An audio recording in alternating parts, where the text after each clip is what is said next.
ایک ضروری بات یہ سنانی ہے، ساتھیوں کا بہت اکانا تھا کہ ہماری صلح جو ہے وہ اس میں اضافہ ہو جائے، وہ مکمل ہو جائے،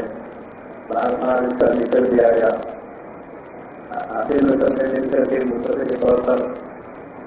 اس کا تجربہ کیا اور اس کے بارے میں رائے بھی دی اتفاقی طور پر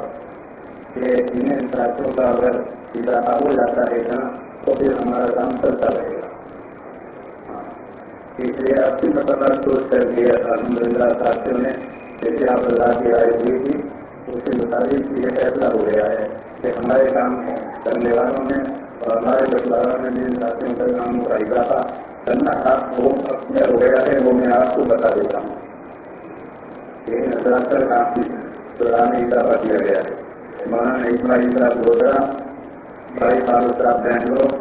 ڈاکٹر انور اللہ صاحب علی گڑھ، ڈاکٹر علی صاحب صدیقی یہ اتفاق کر کے رائے سے الحمدللہ یہ اضافہ ہو گیا ہے۔ اللہ تعالیٰ ہم سب کو استقام رکھتا ہوگا۔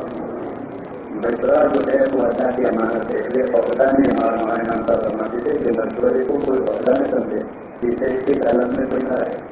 بلکہ اپنی رائے کو امانت سمجھ کر دیتا رہے، چاہے وہ عہدے پر ہو نہ ہو، شورا پر ہو نہ ہو، اس کے بعد جو رائے اللہ کی طرف سے اس کی دل میں آئی ہے وہ اللہ کی امانت، اسے امانت سمجھ کر کے جیسے ہماری رائے دینے کا حق ہے،